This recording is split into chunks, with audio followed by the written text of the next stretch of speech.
You ever have one of those moments where reality feels like a bad movie?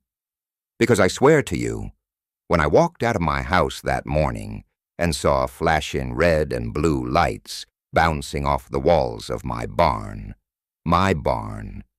it felt like the climax of some twisted police procedural.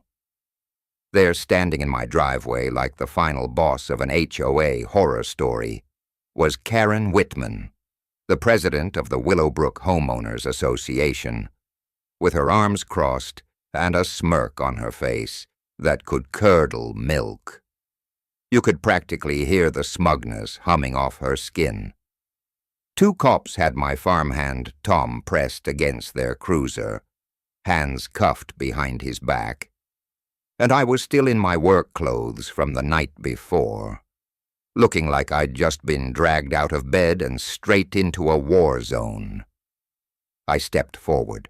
"What in the world is going on here?" I demanded, looking between the officers and Karen. Karen turned to me with that syrupy sweet tone that made my blood boil.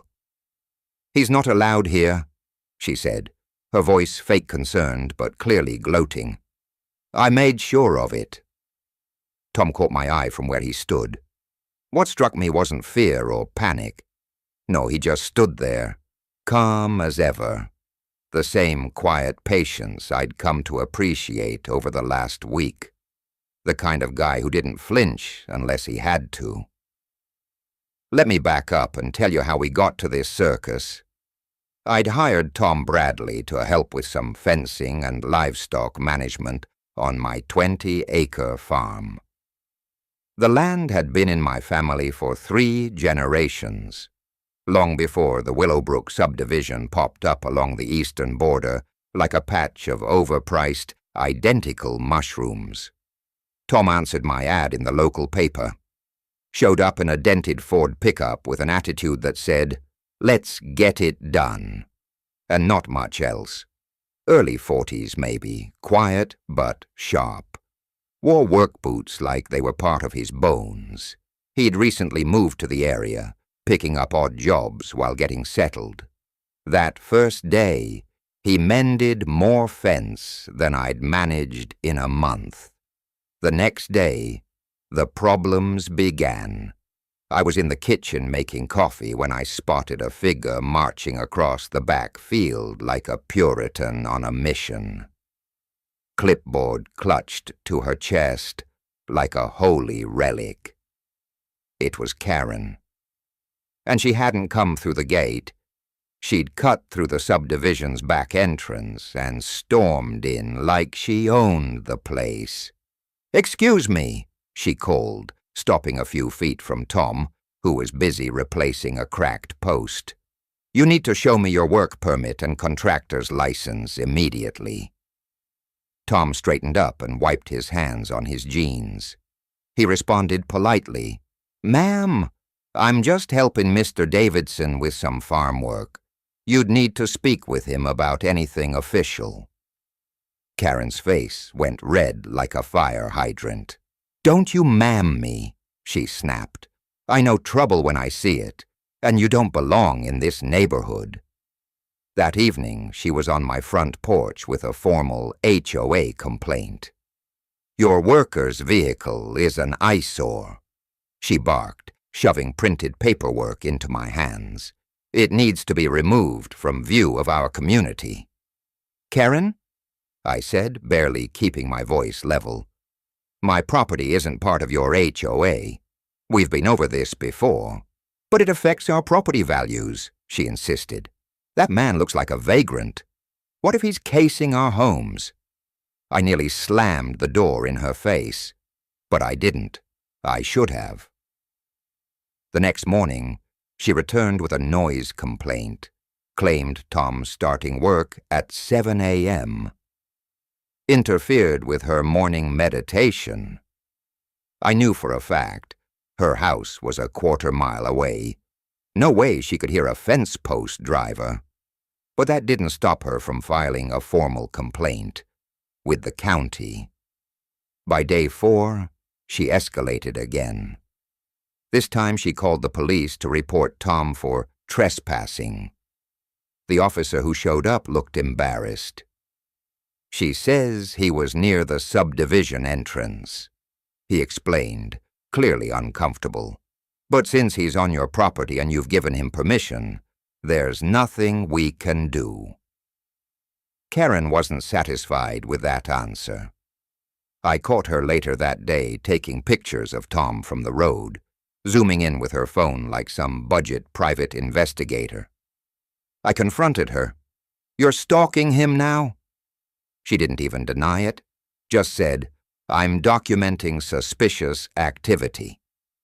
I told Tom, "I'm sorry, man. She's out of control." He just smiled faintly. Let her dig her own hole. It was barely 6:30 a.m. when my phone rang. "Mr. Davidson," Tom said, voice calm but serious, "you might want to come outside. Your neighbor is here. She's calling 911. I threw on pants, ran out barefoot, and there she was, pacing by her car, phone to her ear, waving her arms like she was directing traffic. "There's a suspicious man on the property next door," she said loudly, glancing over at Tom.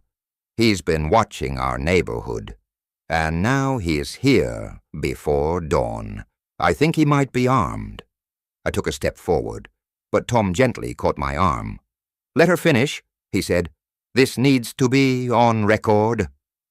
Seconds later, 2 cruisers came screaming down the road. The cops got out, with hands near their weapons.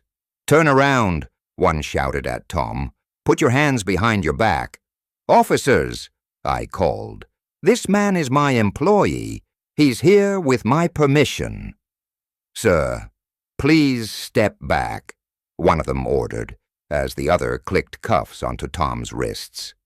Karen stood off to the side, arms folded, looking so pleased with herself.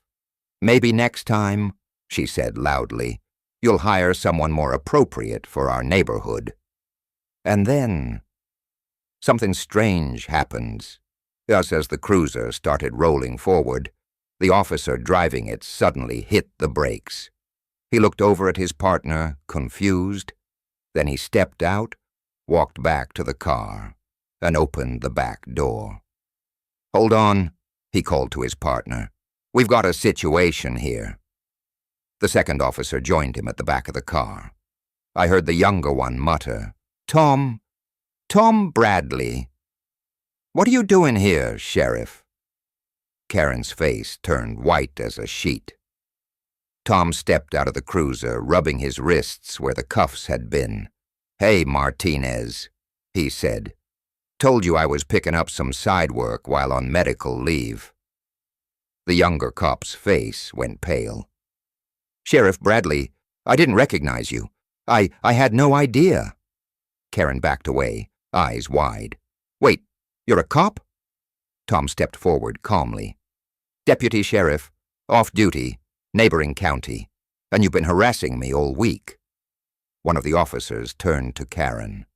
"Ma'am, we're going to need you to come down to the station to make a statement about the 911 call." "I want to drop the complaint," she stammered. "That's not how this works," Tom said, voice still steady but firm.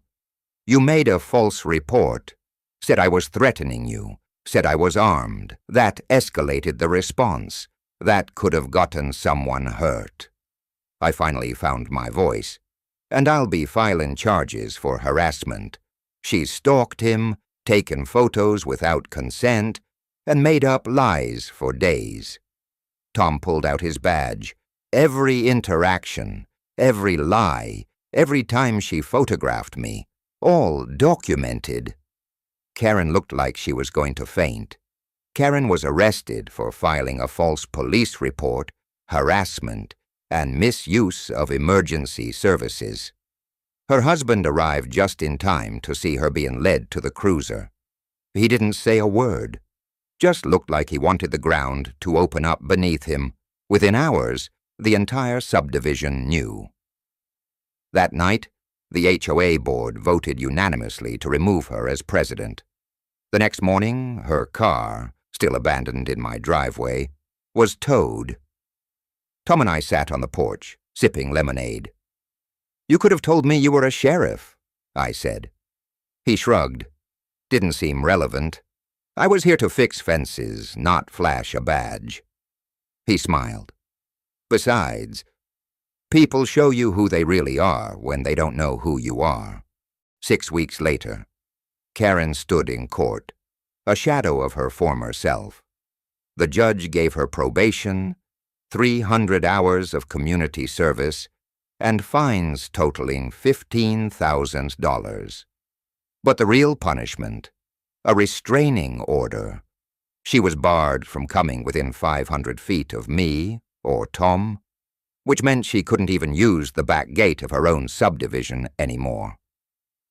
As the judge handed down the sentence, Karen whimpered, "But, Your Honor, I've lost everything."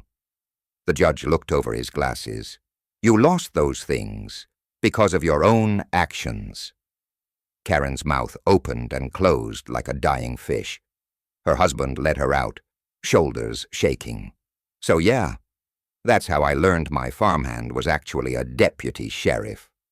And how the queen of the HOA got dethroned in the most public, humiliating way possible."